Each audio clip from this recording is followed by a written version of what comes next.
All right, well, good afternoon, everybody. I think we'll begin. It's really lovely to welcome you here at Lotherton Hall. It's great to see so many of you, so thanks for coming in this terrible weather. It's my great pleasure today to introduce to you Professor Graeme Gooday and his work on domesticating electricity, and also to introduce to you some of the project work that we've been doing. My name's Claire Jones and I'm the Director of the Museum of the History of Science, Technology and Medicine at the University of Leeds.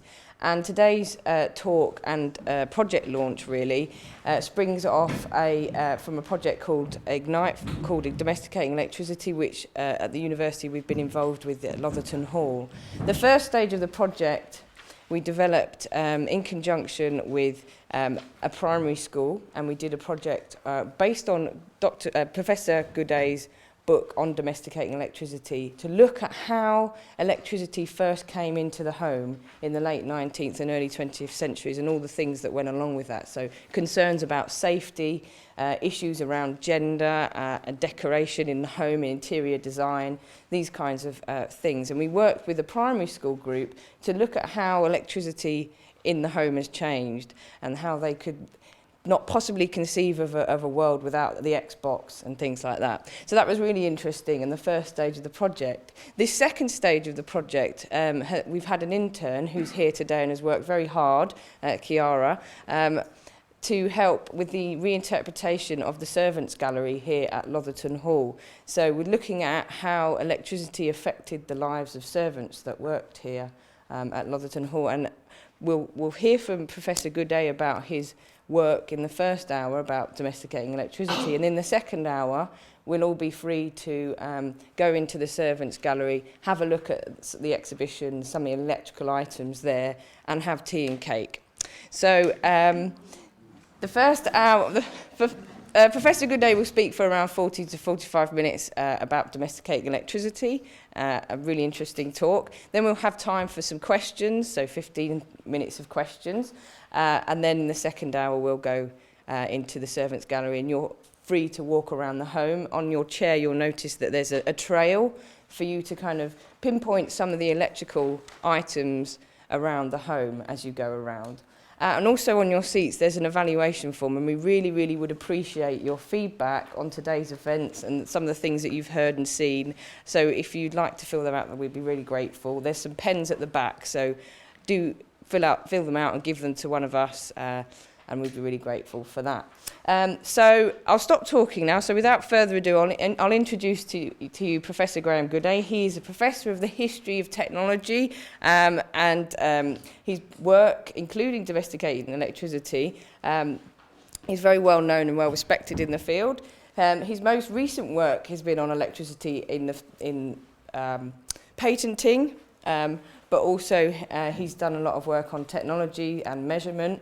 And if you'd just like to join me in welcoming him, thank you very much. Well, thank you very much indeed, Claire, and also to Chiara for helping set this day up. I hope you can hear me. I'm suffering from a slightly sore throat, but I have some visuals to help me get through the occasion. Well, indeed, anyway, the topic today is domesticating electricity, and what I want to do is take you back to a time when this strange being, entity, agency, whatever you want, a kind of magic something, first came into the home, and it was not a very straightforward process. I mean, think, for example, why one might have needed to have books called The Electric Light in Our Homes, popularly explained and illustrated. Who would need a book like that now to explain why you need electric light? I shall give you an idea about why such books were required. Similarly, why would one see advertising of this sort for artistic fittings for electric lighting? Why would you do that? Particularly, indeed, seeing a female image, as I shall talk about a little bit, the nature of electricity being epitomized in human form, mostly, but not always, female form, holding up the light of truth and justice, showing that electric futures were the way into the modern safe world against the wickedness of gas and candles. Okay, so that's the title. The key themes, well, obviously, firstly, how did it come into everyday life? I think many who've written about the history of electric lighting and power in the home, I think historians haven't really thought about there being any problem. Normally one says, why was it so late in arriving, given that Faraday was working on this back in the 1820s? Well, I'll explain why that's the case. what kind of problems were there? Well, there were many kinds of problems, which I shall talk about shortly, which may seem a little strange now, but I hope you will see from some items of literature that these problems are not so alien from the worlds of art and novels. How are those problems overcome? Well, just I think one word, I suppose, is glamorization. I mean, who would have thought that electric lighting was glamorous? Well, perhaps Lotherton Hall is a particularly good place to illustrate that point. You can see here some of the original fittings. I think not all are, but many are, aren't they, Chiara? Still here from 1903 in perhaps slightly amended forms. And you can see what a spectacular effect they have. And indeed, nobody gets burnt alive by touching them, and no soot marks appear on the ceiling. No furniture gets stained by the acid produced. That is the joy of electric lighting, everyone. But that was the solution. I want to bring in also a sense in which the solutions were not seen equally upstairs and downstairs. It is not, as you can imagine, very easy to recapture the views of household servants, or whatever one might think from Downton Abbey. But I found some interesting stories indicating that servants took a somewhat different view of electric lighting to the masters and mistresses of the houses in which it was being installed. Okay, and then at the very end, I'll just briefly touch on some of the researches that Chiara has done very helpfully, actually, indicating how this all applies to the case of Lotherton Hall, and gesture towards a sort of bigger picture. I mean, no one has yet really looked at all the country houses in Yorkshire, let alone the UK, but we have a sense that this house was, I think, fairly early on in a cycle of electrification in the early 20th century. So then, I'll give you a little background on me. I was what they call a teenage science student. I spent much of my years at university and at school actually giving nasty electric shocks to myself and my teachers. I think they were all probably very pleased when I took up history of science instead. Everyone's much safer now. But my mother did point out to me the wisdom of this, because she remembered that she was raised by her great aunt Emily, my great-great-aunt, of course, who never touched anything electrical till the day she died in the 1950s, advising my mother to do likewise, and me too, actually, but indirectly. And what was fascinating is my mother remembered two kinds of cases. I won't talk about them both, but one is the novel Monica Dickens. Have any of you read Flowers on the Grass? I have a copy here. In the very first chapter, the main character, Jane, finds herself having a perfectly ordinary start to the day in the kitchen, but she actually touches an electric kettle, she has electric shock, and dies. Okay, and that struck a deep chord in, I think, many people who read that. And that wasn't such an unfamiliar fear at the time. Okay, that you would actually just touch something electrical and you'd be dead. And her last thoughts were, who's going to feed my baby when I'm gone? So it's a very touching tale. But also more recently, you may have come across the book by Victoria Glendinning called Electricity. There's a story told there of a workman who dies in the process of installing an electric generator in a country house. That's a reworking of a story which I'll tell you about shortly. And then lastly, well, this inspired me to write a book which was published in 2008. And I'm not going to be so vulgar as to promote it. It's very hard to get hold of now, apparently, anyway. But if you pay careful attention, you won't need to buy the book anyway. Okay, so there we have it. Okay, so then, I think looking at the problems, what I want to give you a sense of is that the word domesticating deliberately has two meanings. One is bringing it into the home, the idea that electricity belonged initially outdoors, for example, in arc lighting and, say, for example, electroplating workshops to plate silver. But it also means something more, I guess, metaphorical, that is of taming electricity. Taming as one might tame a wild animal, so it learns to behave well in the household world. And it's not clear that we fully tamed it, but mostly we have now. But it was definitely a big challenge back in the late 19th century to do so. There are various problems which I can just summarize for you briefly. Firstly, there was an enormous concern about the nature of electricity. Okay, everybody sort of knew what coal was. Gas was a bit more, I suppose, ethereal, but at least you knew when the gas was leaking, and the chemist could tell you what it was made of and how it might be toxic. But the great difficulty was, even physicists couldn't agree what it was. Was it the kind of energy? Was it a kind of fluid? Was it some quirk in the ether? Was it some transcendent agency from God? They couldn't agree among themselves. So it was difficult for customers in the home to think that they were secure in what they were buying, what they were paying for. How can you quantify that which you can't actually touch, measure, or weigh? And worse than that, being invisible and intangible, the risks were very hard to apprehend for those who are not highly skilled in understanding electrical power. The shocks of, the idea of getting electric shock was actually quite unnerving. I mean, if you touched a gas pipe, you weren't liable to actually have any harm befall you. But with electric cable, it could be very quick death or just a mild shock. It was very hard for those who weren't expert to know what to expect. And even then, if things were not well wired, the risks were greater than even the experts might have thought. Injuries and death therefore resulted, not as many as the gas industry, which was very worried about this, liked to emphasize, but there were still certain numbers of deaths. It was also often quite unreliable. Before the days of the national grid, which actually only really arrived in the 1940s fully, and some pointed out to me recently that actually one village in Wales only got hooked up, I think, in the last 5 years, so it's taken quite a while. Until then, many power supplies were just local dynamos in the garden or in the house. Such was the case here. And you can imagine that if that dynamo started working for any reason or the fuel ran out, there was no more electric light. And even then, if things were working well, there could be some unpleasant incidents with lights breaking down or sparks flying around. It was also unavoidably expensive. I mean, if you have your own dynamo and your own generator in the garden, that's going to be a bit more expensive than having candles or oil lamps. Okay, so originally it was only the wealthiest in society that could afford to have electric lighting, such as, for example, the owners, the Gascoignes of Lotherton Hall. And the last point to bring out, which may not be very obvious, we perhaps might be aware of this issue in the transition recently from old-fashioned incandescent lamps to the eco lights we now have to buy. Are you aware of a slight shift in quality of lighting? Yeah, that's an interesting recapitulation of a debate which happened back in the late 19th century, that many people, actually it was mostly women, actually turns out to believe that electric lighting was garish, unpleasant, okay, very ugly. I mean, how many, for example, of you by comparison have seen gas lighting? There is a wonderful pub in Beverley called the Nag or the White Horse, which has it. It's beautifully subtle. It doesn't show up the dirt, doesn't show up the lines on your face and your age, and allows all sorts of discreet things to happen actually in the dark corners actually. And electric light spares you nothing.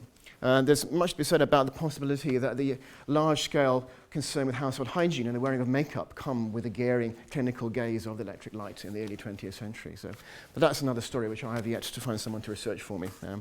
So what I want to do, though, is to say that rather than giving you just a sort of technocratic view on this, I want to emphasize the role of women, because it's vital to note that any decision about what to bring in the home often relied upon the judgment of at least one woman. The household had to be managed by somebody. And in the case of the Churchills and Mrs. Alice Gordon, they were the ones who took decisions about how and when electric lighting and other things might be introduced. Okay. And you might hear some slightly unexpected turns in the Churchill family history that I think Winston might have outshadowed in later years. So then, to give you a little notion about how there's an issue of gender in all of this, how particularly that women found themselves really uncomfortable with this new electric light. This is from Punch in 1889, and one of my joys a few years ago was to work on a project where looking at Punch magazines all day was a major task. Occasionally coming up with some interesting evidence of things that one might otherwise have forgotten that were worth satirizing. One of which is the extremely bright electric light, and it was the subject of some discussion, particularly by a character called Mrs. Gordon, I will talk about it more shortly. And that electric light was often installed without shades on it, very, very bright and glaring. Women were often obliged, if they couldn't get a lampshade onto the lamp, they have to cover themselves up with parasols. And the rather arch comment here, I think clearly from a male observer, is happy thought. The electric light is so favourable to furniture, wallpapers, pictures, screens, by not damaging it, unlike gas light. It's not always becoming to the female complexion. Light Japanese sunshades will be found invaluable, you see there. Okay. So that's part of the story, which I'll come back to. Now, what I want to emphasize now is that the first kind of lighting that arrived in the world from electrical sources, particularly in London, was not the incandescent light with which we associate the names of Edison if one is American, or Swan if one is actually British, particularly if one is from Newcastle. I'll explain that later in the questions if you like. But the arc light was very dazzling. Some of you may have come across arc lights, for example, outdoors at fairgrounds and football stadia. They're very effective at making you feel that it's almost daylight, but they're not pleasant to look at, are they, actually? You don't want to spend too much time under them. But these were the first sorts introduced, well before Edison got his act together. Edison announced the invention of the electric light in 1878 and didn't get round to making it available because it was so unreliable until 3 years later. So in the meantime, the arc light took the centre stage, particularly in lighting London streets. So you can see in 1881, just before Edison's and Swan's lights arrive. There are various demonstrations. The brush light on the Thames embankment there, lighting also on the steps of St Paul's Cathedral. Mansion House, Guildhall on the London Bridge. This is all from the graphic from April 1881. And you can see from now, it is quite spectacular. Okay, searchlights everywhere. Now, you wouldn't think they would actually use that indoors, would you? What sane person would bring that into the dining room? Well,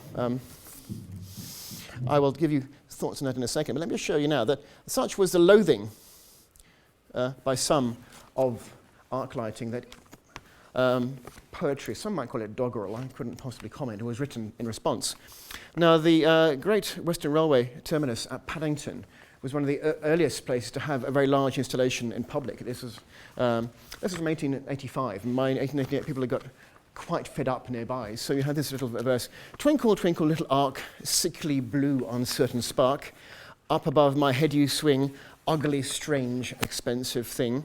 Cold, unlovely, blinding star, I've no notion what you are, how your wondrous system works, who controls its jumps and jerks. Now the flaring gas is gone from the realms of Paddington, you must show your quivering light, twinkle, blinkle, left and right.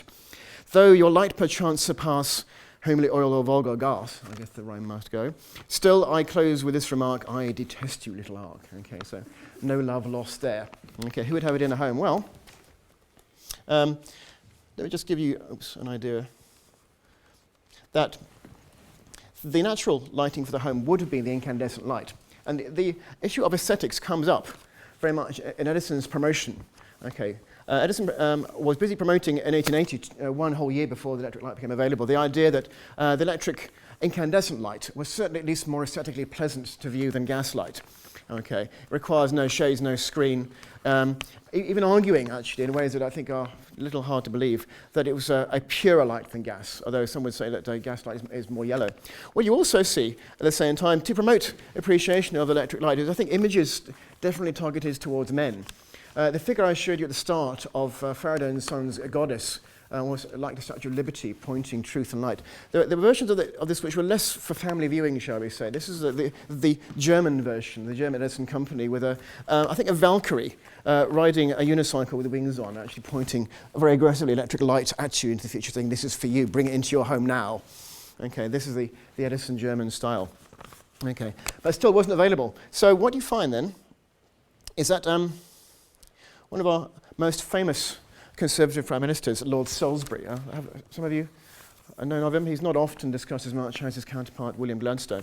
But he actually did try to put electric arc lighting into his home in Hatfield House. At least he saw his house, I think, much to the consternation of his relatives, particularly his female kin, saw his whole house at Hatfield as being a large laboratory for him to try out new things in. Okay, and he did actually put an arc light above the dining room table.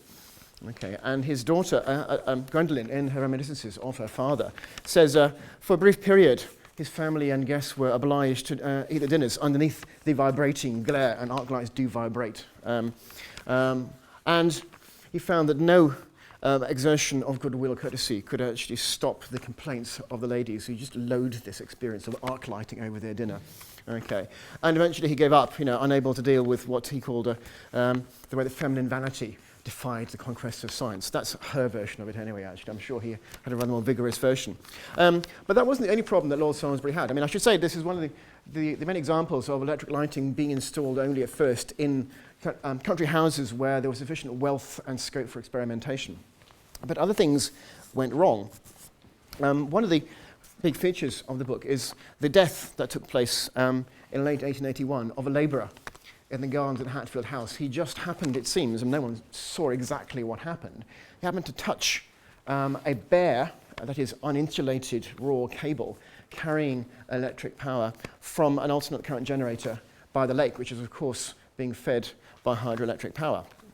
And this was reported quite widely. I mean, it's worth emphasising that in the Victorian period, the death of workmen and workwomen was actually not worth reporting normally in the Times newspaper. I mean, dozens would die every day without anyone in the upper classes troubling too much about it. But this one attracted a lot of interest, this death. And it was reported in the Times, and this particular copy was actually shared around many other newspapers and journals. And you can see why. I mean, clearly, Salisbury at that point was not in office as Prime Minister, but certainly he was very much a major politician. And many eminent visitors came to his home. Not least, of course, the gas industry were delighted that one accident took place which would so effectively illustrate the perils of having electric power near to people who didn't really understand its perils. Okay, and this incident is widely discussed in many, many ways. And what you see is, for example, very quickly, the swan lamp is brought in. Okay, I should emphasise that at Hatfield House you had arc lighting using alternate current power. What you find very quickly is that direct current is introduced, because much of the blame for the Hatfield accident is placed on the dangers of the very high voltages that are used in alternate currents. Direct current is safer, okay, in ways that perhaps we might have lost thought of.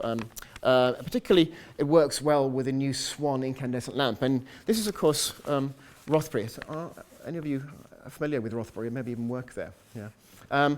This is a Cragside. Cragside, you see that it's got Swan lights all around. They're covered in tasteful globes to actually make them a little less dazzling.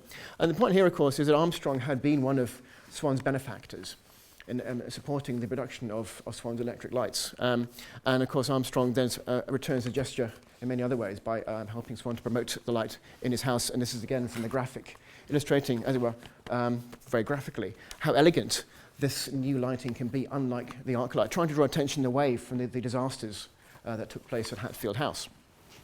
Okay.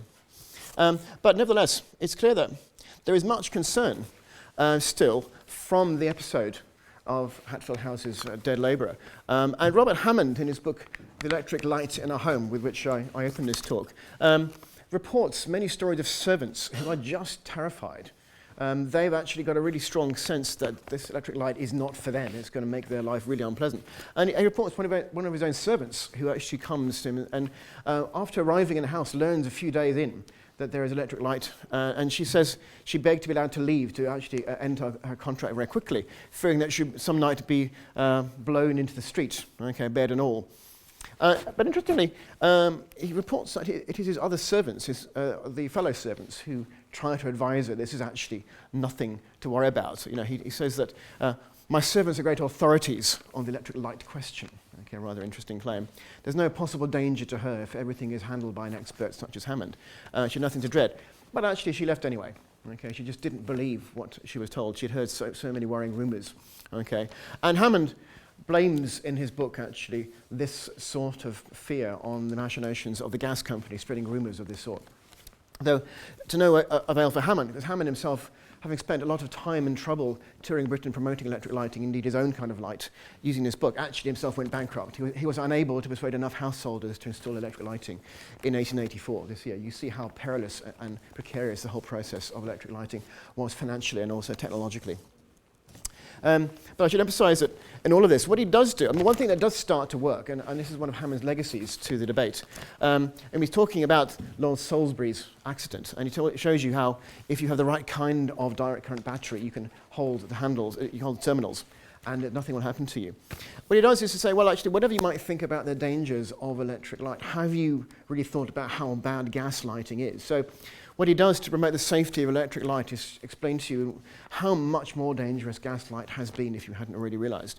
And he emphasises that, for example, the perfect light for the home, and he portrays electric lighting as being the perfect light, shouldn't rob our rooms of oxygen. Okay, that's the wicked thieving thing that gas lights do, he wants to tell you.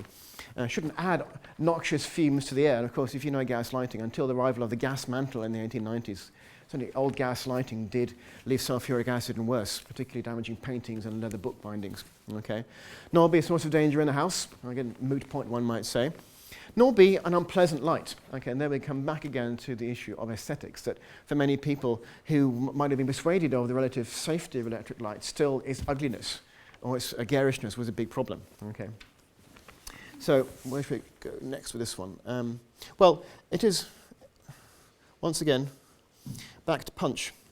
I go. The kind of challenge that Hammond encountered was, it was not only arc lighting that many people, particularly women, found objectionable, but actually incandescent lighting as well. And here's a little piece from Punch. I hope you don't mind the odd bit of doggerel to lighten up the talk. Another one. This is from a horticultural exhibition in 1882, and I should emphasise that to promote electric lighting, it was often used both in theatres, such as the Savoy Theatre in London, but in any public exhibition where electric lighting could be used and perhaps thought to be safer than gas lighting. And this one evinced in Punch magazine in July 1882 from a horticultural exhibit. "Oh, cruel electricity that gives so strong a light, in many an unprotected lamp you flash supremely bright. And vainly art aids nature now in an unobtrusive way. This lamp malign of Edison's is worse than brightest day. A veil many serve to screen from sun, but when in evening dress, there's nothing twixt these awful lamps and female loveliness." And definitely a male writer, I think. "Then, men of science, you must aid and tell us, if you please, how we shall make our charms withstand such glaring lights as these. For if the ladies find these lamps still turn them pale and wan, they'll lead a feminine crusade against Edison and Swan." Okay. So there you have it. Aesthetics is the major blocking point, actually, in the adoption of early electric light, particularly for both sorts. Now, what then happens is rather interesting that to overcome this concern about aesthetics, some of the most eminent and glamorous figures in politics are sought out for their assistance. Rooks, even in Bell Crompton, who manufactured some of the earliest dynamos and lighting systems, himself a veteran of India in the 1870s, made a point actually of contacting through his army network the Churchills, who had a house in Marylebone, London. And Lady Churchill, this is down here actually, Jenny Jerome. You see the family resemblance to Winston, I think, very clearly. You know, maybe not. She was American, an heiress, an extremely smart and astute lady. Basically, was the one who managed the process of getting a freebie. Okay, the Crompton Company gave the Churchills a free electric light installation in order that they would actually use it at the dinner parties to entertain many of the aristocracy and political elites of the day. And certainly, she reports in a later autobiography, she was known then as Mrs. Cornwallis West, after a second marriage, after her first husband, Lord Randolph Churchill, died. And she reports that this was actually rather an exciting event. I mean, there are many houses which are supposed to be the first in London to have electric lighting, but I think this might be the one.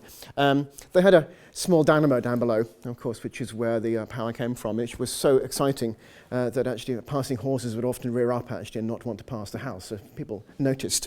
So much so that locals asked to come and visit them actually and see the lights for themselves and the dynamo in operation. Although it didn't always work well. This is the point about reliability. The fiasco of a dinner party actually here is revealed. If the dynamo failed, the lighting went out and everyone was back into darkness. So there was a need clearly to have oil lamps and candles still.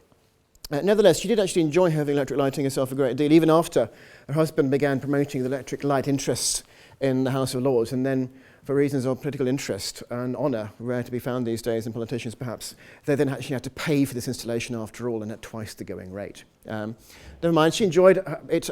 She liked to call her bedside lamp the Randolph, because she said, like her husband, she could switch it on and off as she pleased. So quite an interesting insight actually into feminine power, I think. One other interesting strategy adopted was electric jewellery. Now, this might seem rather bizarre. The point of this actually is that up till the 1880s, there were gruesome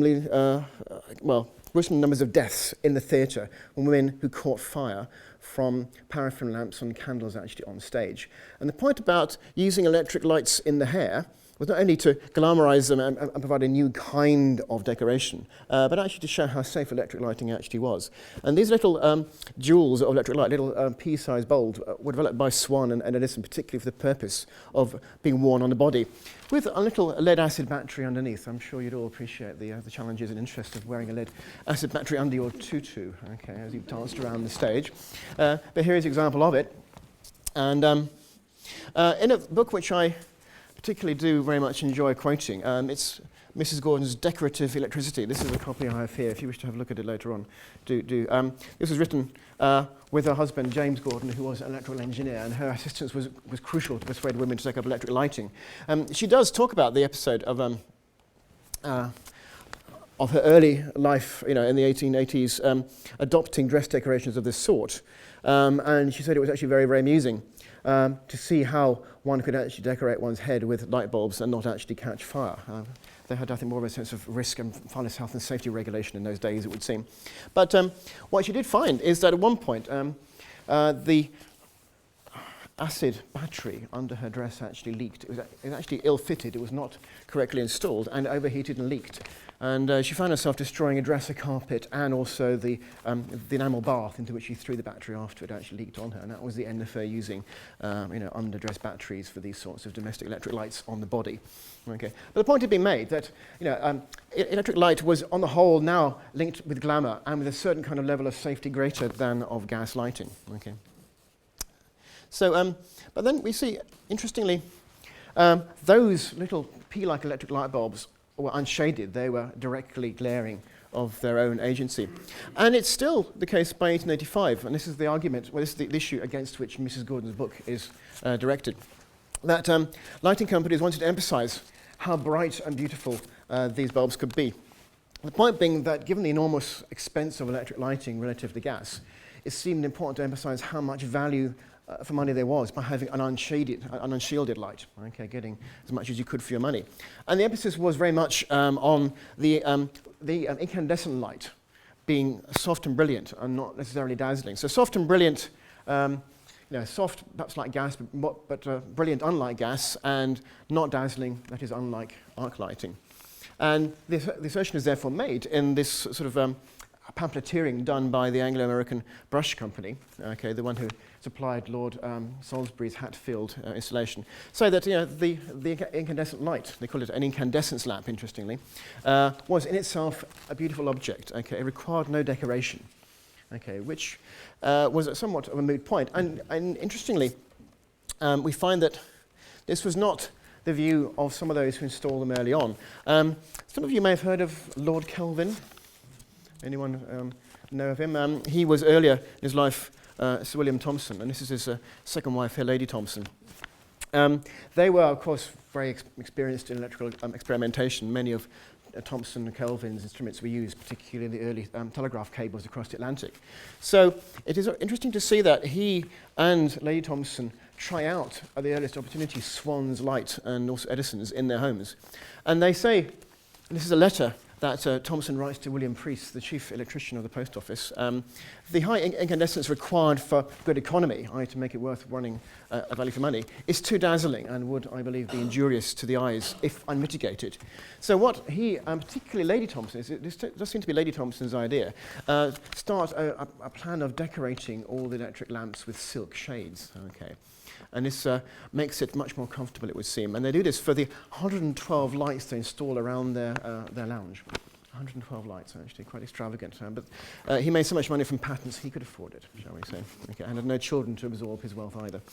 Okay, so this is one way to go. I mean, women are very much at the centre of this move to actually cover electric lights with silk shades. Okay, and this is the theme that Mrs. Gordon picks up in her book, Decorative Electricity. Okay, the word decorative is very important here, actually. That lighting is not just a functional utility to keep you operating after dark. It is also a matter of beauty and aesthetics. And she reports verbatim several conversations she'd had. I mean, she'd been out there working as a collaborator with her husband, trying to persuade other women that they must install electric lighting in their houses, because these were the crucial people to persuade, not the menfolk on the whole. And she says in this book, in the first chapter, most of the electric light found at present in dining rooms is very glaring and disagreeable, just like that, of course, of Lord Salisbury's in Hatfield, and fully justifies the remark I so often hear made by ladies, I never will have the electric light in my house, as it gives me a headache whenever I dine by it.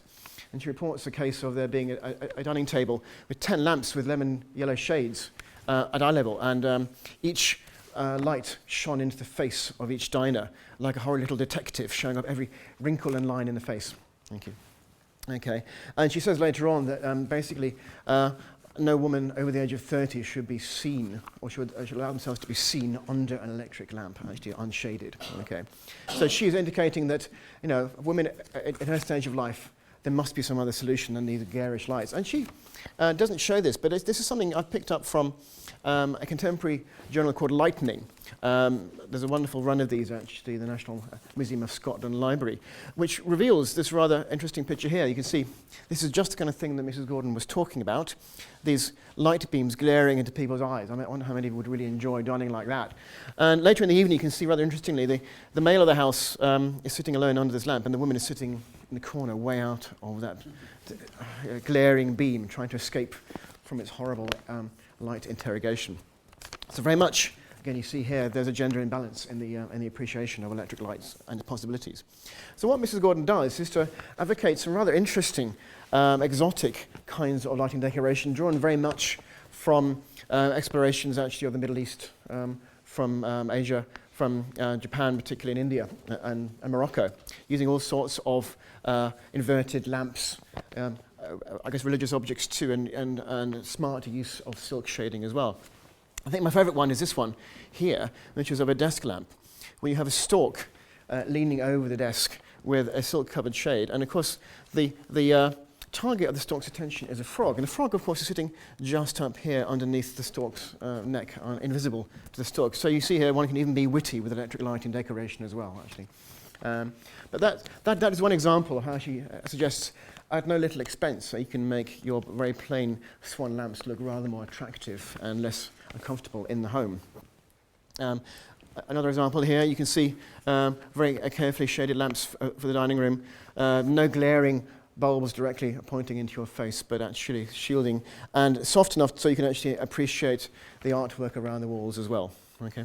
And notice particularly the use of classical figurines here. Okay, you wouldn't do this so much, I think, with gas lamps, but actually you can make the electric light appear, as with the figure of Truth and Justice, electric light to appear a natural consequence of following the wisdom of the Greeks. I think a very important point for Victorian scholars.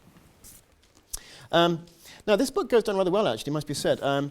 In most quarters, in the second edition of Decorative Electricity, there's a long list of good reviews, apart from two from the gas industry, which say it's an appalling book. Okay, you can imagine why that might be, of course. And again, do have a look yourselves if you like. But one of my favourites, actually, is from Charlotte Robinson, who was the home art decorator to Her Majesty Queen Victoria, and is basically, I think, have I got it here? That's right. She's got a column regularly on decorative matters in the Journal Queen, okay, the court newspaper. And she goes round to Mrs. Gordon's house and sees all of the actual displays there and is most impressed by it. It's not surprising that Queen Victoria's household actually itself becomes lit electrically soon afterwards. And she says, in ways that perhaps might be a little unfamiliar, but the artistic possibilities, she says, of this illuminant seem almost limitless, actually. And no one can close Mrs. Gordon's fascinating book without being convinced of the beauty, economy, safety, and decorative joys which await the happy owners of houses lighted by electricity. I think there were some very good tea parties, actually, which persuaded Charlotte, actually, of that particular view. But there she is.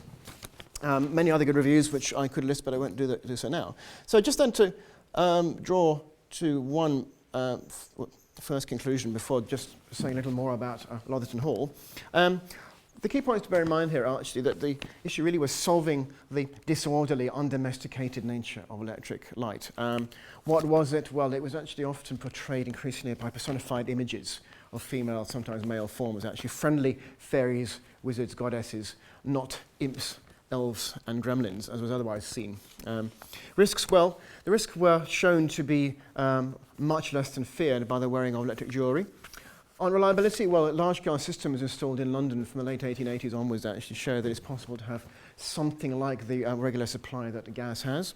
Expense, well, the interesting strategy was that by cultivating sort of middle-class envy of the upper-class glamour, one finds that increasingly middle-class households begin to adopt electric lighting. They are guests at the houses of the Churchills and others, and they wish to appear to be as glamorous as them and have electric lighting in as well. Garishness, that problem is solved, it seems, very much by women's very effective campaign for discreet silk lampshades. So that in a nutshell is what the book is about. So again, you don't need to go out and buy it now, if you can find a copy. But then just to say a little bit more about Lotherton Hall, because we're here, and it does seem to be only appropriate. Thank you very much indeed to Chiara for supplying me with this information. What we know is that Lotherton Hall perhaps wasn't the very first to take up electric lighting. But certainly when Frederick and Gwendolen Gascoigne arrive, they do take a serious approach to installing extensions and improvements from 1893, just after Mrs. Gordon's book is written. So it's 10 years later that they start to invest in electric lighting. I think by that stage it looks like electric lighting is there to stay. Others, like them, were perhaps a little cautious on this particular point. But it's worth bearing in mind that the colliery that they owned at Garforth had already had electric lighting installed in it and some electric traction as well. And Henry Roderick, the colliery engineer, would appear to have been a major figure helping the Gascoignes plan their installation at Lotherton Hall.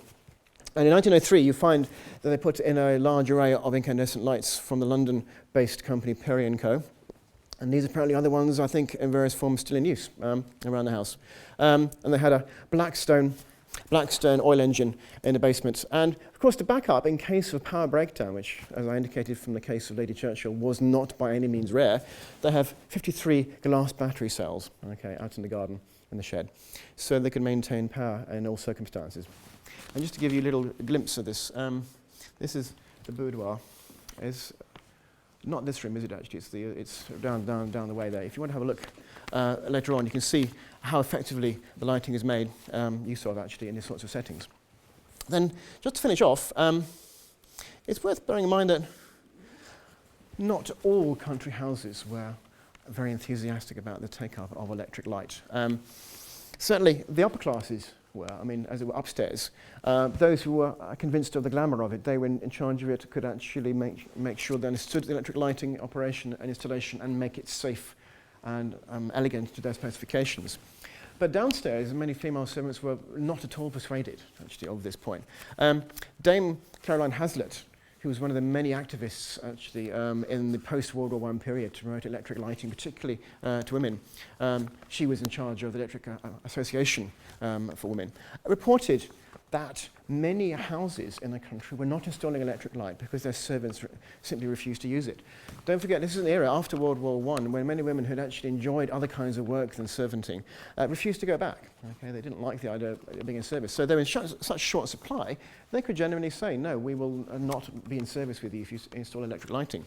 And you can see, interestingly, that Parlington Hall, also owned by the Gascoignes, thank you to Kara for that, actually never had electric lighting installed. And Temple Newson, not far from here, but not owned by the Gascoignes, didn't have electric lighting until the 1930s. And in some cases, electric lighting wasn't installed until the 1940s and 50s, after the first generation of people who'd experienced its unpleasantness in the 1880s had actually died. And this, I think, is what led to my great-aunt Emily Thomason's view of this. She had been a servant herself in one of these houses, I think, in the 1890s, 1900s. And, as I said before, avoided all these gadgets, hearing the rumours about his danger all along.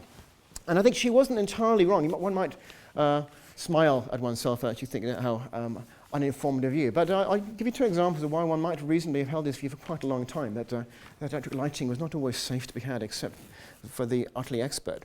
Some of you may have heard of Hilaire Belloc. One of his cautionary tales is of Lord Finchley. This is 1911. Lord Finchley, he said, tried to mend the electric light himself. It struck him dead and served him right. It is the business of the wealthy man to give employment to the artisan. If any of you wondered where that ever came from, that's where it comes from. That's why the poem actually exists. A little indication there, but maybe electricity was never perhaps fully domesticated, even for aristocrats who thought they might actually run the world still in 1911. And then finally, see for yourself. Gentlemen, don't let hard work kill your wife. Let electricity do it. This is from the 1930s, actually. So never quite fully tamed. Okay, so thank you for your attention.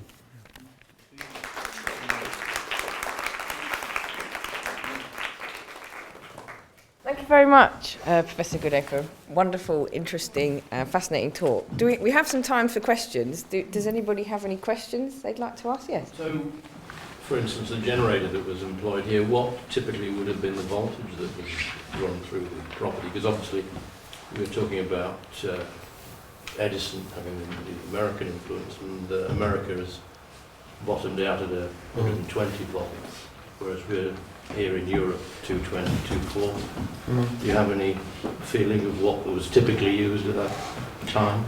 Well, I think my sense is actually there wasn't anything typical. Each of the houses I've looked at had different installations, different generators, different dynamos, each of which were installed, on a bespoke basis. So they could vary widely. I mean, obviously, some of the alternate current generators could be at very high voltage. I mean, in the Hatfield House, actually, the generation was typically that in thousands of volts. So was that a single phase? Or? Single phase, that's right, basically, yeah.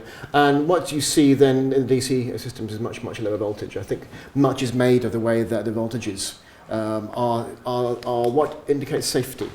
Much is made, of course, in Hatfield House with the accident there, that it was supposedly the high voltage that was a problem. Not factoring that the wire was uninsulated and the man who actually slipped was in wet grass. All these other things might matter too. But high voltage was clearly the bugbear. So you see that low voltages, but I can remember looking at different houses and seeing anything between 50, 100, 200 volts actually. So it's not really until you have the national grid that these things become systematically managed actually. And I think particularly after the First World War, you get a sense that, I think the International Electrotechnical Commission gets going in 1900 and starts to set international standards for this sort of thing actually later on. But it's after my period, so I can say things like sort of tonal separation and this sort of thing would be up to what they felt was suitable for their particular setup, and then before it was standardised. Yes, but bear in mind that what became standard was a matter of trial and error, and they only discovered what was safe by things going wrong and discovering the hard way what was dangerous. So, I think we still do that. Yes, not necessarily electricity, but in other areas. Spacecraft, it's pretty experimental, pretty dangerous. Yeah, stay on Earth at home, I think, possibly to safer. Yes. Would we take the national grid for granted nowadays? I mean, can't imagine a time when it didn't exist. But if big government initiatives these days are anything to go by, I can imagine it was a real free-for-all when they were making the decisions back in the, 20s as to how to build a grid. How long did that process take of we're going to have a grid one day? So the question then is, how long did the national grid come into being? How long was the process? Well, really, I think the first vision of a national grid is after the First World War, but it's not completed until after the Second World War, when, of course, the Labour government of the post-war era sets up the welfare state and the national health system. And the national grid is all part of the package of making sure that the reconstruction of Britain post-war, and anyone who knows about the aftermath, Britain needed a lot of rebuilding. And you couldn't do that effectively without a large amount of electrical power supply to light factories and houses. So it really is 1947-48 when actually the process is finished. So it takes a good 20 to 30 years. I would say perhaps that certain priorities were made. I mean, you can see the big cities are where much of the effort goes. And outlying villages, as I mentioned earlier, one in Wales, take a lot longer to reach. I mean, small-scale dynamos and solar power actually are still widely used in some areas for reasons you can imagine. So, I think it takes particularly a war or two to get everyone to realise perhaps how much you need to have a national system. And was it 240 volts right from the beginning? No. It has several different goes at it. There were multiple different systems. I mean, it's been pointed out. One historian, Thomas Hughes, has pointed out that there was an enormous diversity of systems in Britain, which he thinks is a sign of Britain's complete incompetence in managing these things. My view is that if you look at London and you see each street having a different kind of setup, different voltage, different supply, different kinds of installation for light fittings, it's an attempt to limit the monopoly of supply. Because there was enormous fear of anything like a repeat of the monopoly of water and gas supply. These were very controversial in the 19th century, and the attempt was by the government to rein in power companies, to keep them all small and fragmented until it was clear how they can be managed together. So it was extremely diverse. And I mean, you can remember surely even until the 1970s, one could buy gadgets with open wires because one had to install one's own plug, depending on which street you lived in. It lives on that long, actually. And I can still see many houses now, hotels in Birmingham even, actually, where you have the old round pin sockets left from that era. Okay. As a testament to, I think, how much there wasn't agreement. And each company, I guess like Microsoft, and they wanted to be the dominant one and fought it out for decades until there was finally the international agreement actually on certain kinds of light fittings being standardised. But do you think that's a good thing? So I mean, surely that is what that generates the innovation that is necessary for things to move forward. If you start off trying to implement the whole thing through some sort of government body, it'll never get off the ground. Oh, certainly, yes. I mean, nobody in the government ever imagined that they would at first be in charge of electric lighting. It was such an uncertain business. I mean, it's clear, for example, that the early electric lighting systems of the early 1880s just didn't get anywhere at all. The government, if anything, wanted to suppress it. I think it was the Liberal government of the early 1880s put in a very stringent repurchasing clause for any license given to a local authority to set up electric lighting, 24 years. And no electric company thought they could make any money in that period, so they didn't bother. The companies collapsed. It was actually only Lord Salisbury's government in 1888 which actually decided to change that. I think he had enough interest in electricity himself to see the way. So at that point, the compulsory purchase period was then 42 years. Then electric companies started to develop somewhat, but it was always thought to be something that had to be reined in rather than encouraged. And there was no sense of any obligation to actually light the rest of the country. Lord Salisbury famously made sure that his streets were lit, but never bothered to give much electric lighting to the houses of his workers. So no, there was no danger of ever being a government initiative. And I think only after the First World War was there any sense that there was entitlement of the population to have it, actually. It wouldn't have happened had it been a government initiative in the first place. It needs the independence of organisation for these things to flourish. Well, I appreciate your interest in counterfactual speculation, actually. I am a timid historian who wishes to rely on what really happened, but I do take your point that actually, yes, the nature of the innovation involved here was almost certainly that of independent entrepreneurs, yeah, absolutely. I'm interested in the process of how electricity was spread at the beginning of the 20th century, where you've got several different companies vying against each other to supply electricity. Was it like the cable companies nowadays, where they were laying the cables and then inviting people to get their supply from them? Interesting question. I think actually might have been a little different to that. What I'm aware of is that the glamorous installations of electric lighting at certain installations, particularly that of the Grosvenor Gallery, okay, the art gallery, what transpired was the owners of that, I think it was Sir Coutts Lindsay, found that many of those who lived in nearby streets wanted to be hooked up to his local supply. So those who saw the benefits of this actually knew that it could be run without much expense. The houses actually asked for it. I think beyond that, actually, it was a somewhat messy enterprise. Gradually, it becomes clear that electric lighting is going to be potentially a moneymaker. So other companies step in independently of, say, the Grosvenor Gallery. But it is a matter, I think, ultimately, of the sort I think that you say, that there is competition. I've not found any detailed pamphleteering about this, but you do see that there are adverts that appear in newspapers, actually, offering to have your street installed in a certain way. But yes, I would imagine that you would have had plenty of time to wonder about which system would be yours. Actually, it's clear that each street in succession being given a different kind of installation and different kinds of sockets and pins is evidence to some future archaeologists, actually, of how untidily competitive the whole process was, actually, yeah. So things haven't changed that much. I think that's the force of your question, isn't it? Yeah. Do you have any more questions? Can I just demonstrate something which illustrates perfectly what Graeme's saying in this room? Just over here, this light fitting, talking about electric shades, is designed by W.A.S. Benson, who was an art designer of electrical equipment. These horrible Victorian commercial glass shades are not what's supposed to be on it. It's supposed to have elegant pleated glass shades, designed by Benson himself in pale yellow silk. So that's an exact example of what you've been talking about. Interesting. And these elegant leaves are not supposed to be bolted together, they're supposed to flow out, and the cables sort of come down over here, something like that. Then you've got the electrolier, not a chandelier, it all required a new vocabulary, in a characteristically incongruous French Empire style on a Georgian ceiling, with the cups designed to take the bulbs. So that's that. And then these Perry & Company shade triple wall sconces, which were always designed to take electricity, there was never gas here, and these kind of candle bulbs all going around the room. There's much more to see around the house, but that's a sort of brief view of what there is. Thank you, Adam. That's most interesting. Yeah. So why didn't it have what it was designed to have? on that Why lamp. didn't we have it designed to that? Because it's on loan to us, so we don't own it. So someone later... Come to own it, the first thing I have to do is to take off those bit shades. It would cost a bit of money actually, because they would have to be, the silk shades only survive in illustrations, so one would have to have them specially made okay. up. And of course you'd have to take they may not have been terribly safe. I mean, that sort of fabric can easily catch fires, but I'm sure you can find a way around that. Well, I think it's worth emphasising, to add to your point, that the early suppliers of electric lampshades and so forth actually didn't all survive.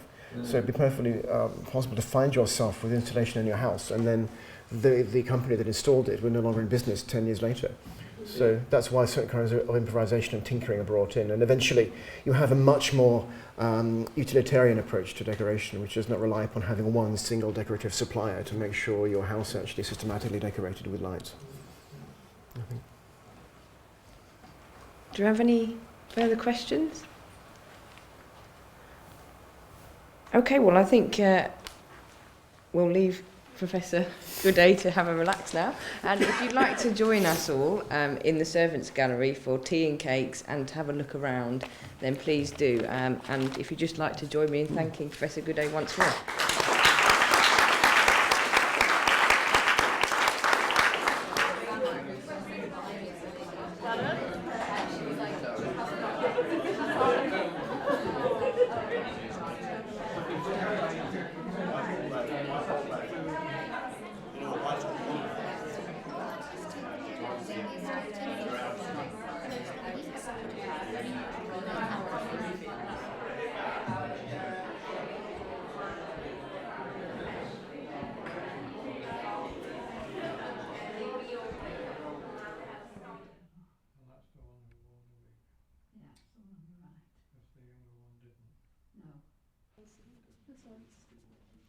Sometimes he moves the oh, look at the belt.